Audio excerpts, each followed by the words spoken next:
All right. Why does everyone like Ice Spice by PatrickCc? In the past couple years, we All have right. seen more Before you even start, bro, I don't like Ice Spice. I know. Like it's big news, but I just don't like her music. I just don't like. I don't like her music. Like she probably like did some charity shit like behind the scenes. She probably did like some like good shit. Awesome. That's great. I fucks with that. But overall, her music is terrible. female rappers explode into the mainstream than ever before. Some might even argue that they are currently getting more attention than upcoming male artists. Female artists typically receive much more hate than their male counterparts, but Ice Spice is a little different. When her track Munch exploded on TikTok, everyone thought she was going to be here and gone within a month. But with her most recent collaboration reaching number 3 on the Billboard Hot 100, her rise has exposed a lot of truths about hip-hop that people are not willing to accept.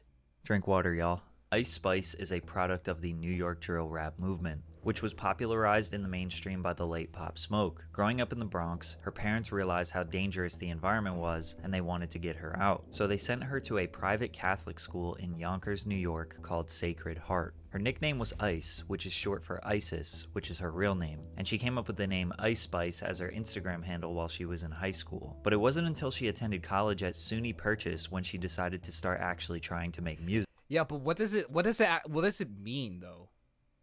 Like Ice Spice, like Ice Spice. Like she's talking about like Old Spice, like the deodorant. No, I get the first part. It's short for ISIS. Yeah, awesome. But where did the spice came to play? A producer by the name of Riot saw little freestyles and rap bars she would post on Instagram, and he convinced her to try and take music seriously. He sent her the beats he was making and they started working together. After dropping out of school in her sophomore year, she had nothing but time to work Drop out on music. She was posting on TikTok and gaining a following from her thirst trap videos. In March of 2021, she dropped her first song and music video called Bully Freestyle, which was a song about getting whatever she wants from men because of her looks, which is common for female rappers but uncommon for New York drill. See, drill rap, more specifically Bronx drill rap, is cutthroat, in your face, borderline screaming lethal threats to your ops on a bass heavy beat. So Ice's smooth presence and very minimal gangsta energy was a standout for her. Later on in 2021, she dropped her song No Clarity, which sampled Clarity by Zedd, a very unorthodox sample for a drill record, accompanied by a video of Ice Spice dropping melancholic In Her Feels bars while twerking the pain away. Immediately, she was met with hate. This ain't getting us out the hood, it's moving us across the street. As a deaf person, this song goes hard. So we're just twerking to sad music now? To continue growing her brand, she posted TikToks that would easily get attention from people. And this is definitely the type of behavior that female rap haters use to disprove their talents, saying that all they have to do is use their looks, say something sexual, and people will praise them. There are some truths to this. Pretty privilege is a real thing, and we all know that's Yes, it's that's the society we live in. Because there are a bunch of simps, a bunch of incels out there, and it's sad.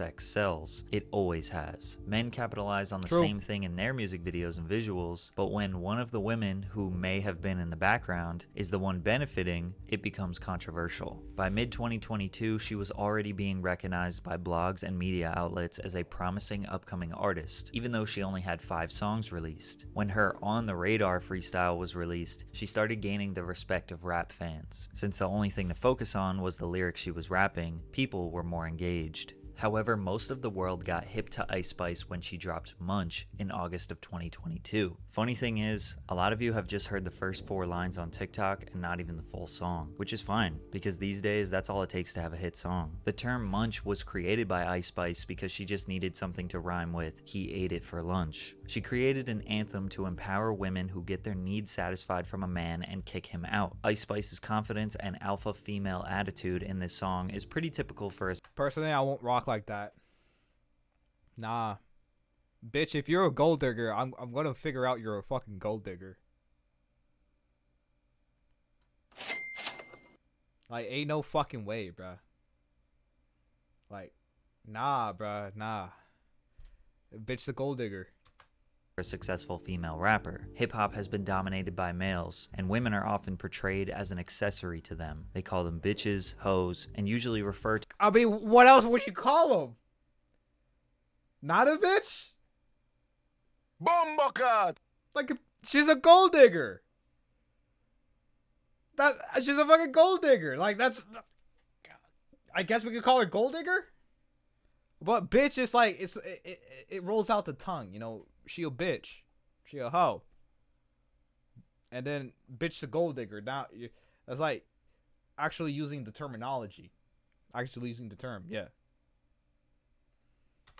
to them only in sexual scenarios. Icespice and other women are flipping that narrative. But what really sent this record on fire was a leaked DM. Drake messaged Icespice giving her praise on the record 5 days before it was released. This got a lot of people suspicious. How was the biggest rapper in the game tapped in with Icespice before everyone else? Also, how could this private DM get leaked? It's crazy to think that just a message from Drake could bring genuine buzz to an artist. 2 days later, she was seen in the crowd of OVO Fest in Toronto beside the rapper. Drake has an entire team dedicated to discovering the best upcoming talent. This way, he is always tapped in with the next trend, can capitalize on a young artist's career, and it makes him look good for supporting the newcomers. But the common thought was that Drake was just trying to sleep with her, which is an assumption that most female artists get as well, that they have to sleep around to get notoriety. How Drake doing you? You gon' give Drake a chance, bruh? Her TikTok account was flooded with people shipping the two, hoping they would become hip-hop's next light-skinned power couple. Either way, the music community thought this all felt way too calculated, and it probably was. All of this was just marketing to promote Munch, which went viral as soon as it dropped. The difference between the Munch record and a lot of other similar records from female artists is that men genuinely, unironically liked the song. They couldn't help but expose their inner baddie while listening to the tune. Oh, you thought I was feeling you? That nigga's a munch. Nigga's a eater, he eat it for lunch. You said that a little too spicy. I like that song. We know. And I like her. Joe Budden confidently singing the song simply represented what a lot of men were doing privately. The big smile on his face let everyone know he wasn't ashamed to be a munch. Despite the song being mega viral, it didn't chart on the Billboard Hot 100, and I was surprised to find out it only had 60 million Spotify streams, which is a lot, don't get me wrong. But the song feels like it was much bigger than the streams represent. I mean, it does have over 30 million views on YouTube. From there, she started doing club appearances and festival appearances with just one song. She was everywhere, doing a full-blown media tour, including a stream with Kai Cenat where everybody got to know about her a little bit more. They got to know her personality, which stood out from the rest. Although her music is very confident, her personality shows that she is a lot more chill and relaxed. Ice and Cleo seem so genuinely chill, I'm shook. I ain't gonna lie, I don't really care for her, but seeing her personality on stream made me actually respect her more. As much hate as she get, she's actually cool as fuck. Seems down to earth. She was winning some people over, but others were itching to take her down. They would post videos of clubs that were thinned out and nobody vibing to her song, trying to prove that she was nothing more than a one-hit wonder. But to many people's surprise, the preview of her next song was accepted with open arms, Bikini Bottom, which was literally a SpongeBob sampled drill beat. Then her next, In Her Mood, was also praised. She was gearing up her first project, and it couldn't have been executed more perfectly. She didn't go too ambitious. She gave the world a 6-song EP of all drill records that all sound very similar, a catchy sample with her signature monotone delivery. Plus, being in the genre of drill is advantageous for an artist because the fans like that the songs have a very similar repetitive pattern. Basically, she didn't do too much. But her not doing too much and being extremely successful is what spurred up even more controversy, giving her the daunting label of mid. Y'all love a mid, light-skinned rapper. Because of Simps, bro. It's mid. Some mid shit. Bombocat! Yep. Pretty privilege at its finest. That's why I was being a gold digger. This tweet came from Chica, a 2020 XXL freshman. Although we don't know if Chica was talking about Icespice specifically, this sparked a debate of colorism in regards to hip-hop and entertainment as a whole, said perfectly by YouTuber I Am Eloho. In my opinion, Icespice is getting the Cardi B package. When Cardi B first hit the scene, it was the same thing. It was the young Latina from the Bronx, surrounded by this Black American culture. It's almost as if there's a formula for success for these type of women, right? The argument here is essentially that dark-skinned women have to work harder and be more talented if they want to reach the highest level of success. Kenzo B and Shani Boney are two extremely talented drill artists who damn near rap better than most men, but don't get praised like Ice Spice. There could definitely be some truths here, even with men. I think it's pretty obvious that Drake has benefited from the fact that his racial ambiguity allows him to be a relatable figure for almost all races. He is undeniably the biggest rapper, but a lot of people are quick to say, See, Drake is different though. Drake is different because he can speak Spanish.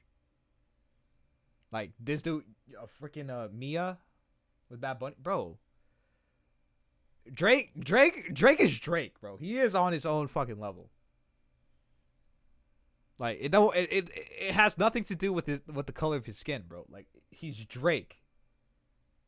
his music is mediocre. But when it comes to Ice Spice over her peers, it seems unfair to say that just because her image is relatable to more people, that is why she is Bro, she looks like Ronald McDonald, bruh.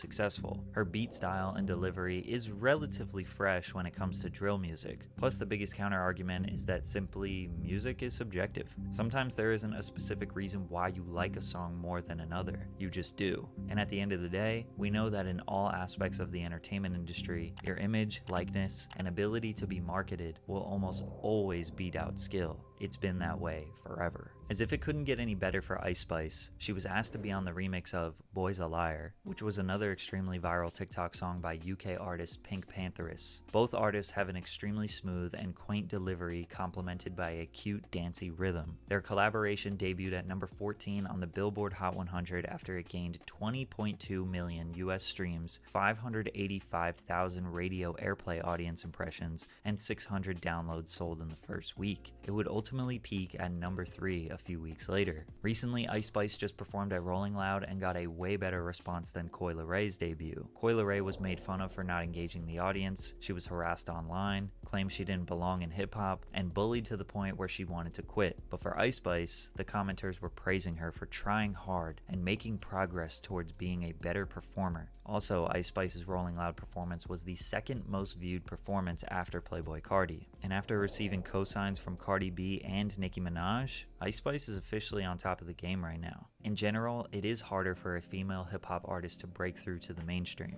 It's no secret hip-hop has a misogynistic past and has been dominated by men. But Ice Spice is the first female artist I've seen in a while to get fair treatment. Every artist is going to be criticized and hated on. Ice Spice is definitely one of them. But with females, the hate and criticism reaches a different level. I think people are giving Ice Spice the benefit of the doubt and genuinely want to see what more she has to offer. Something is different about her that is resonating with a lot of fans. And because of this, I hope people will be more open-minded towards female rap artists in the future. Speaking of music, I just dropped a Like I don't have a problem with that. It's just that it's mid. It's mid music. Yeah, I guess her style and flow may be unique, but it's not good. It's not fucking good.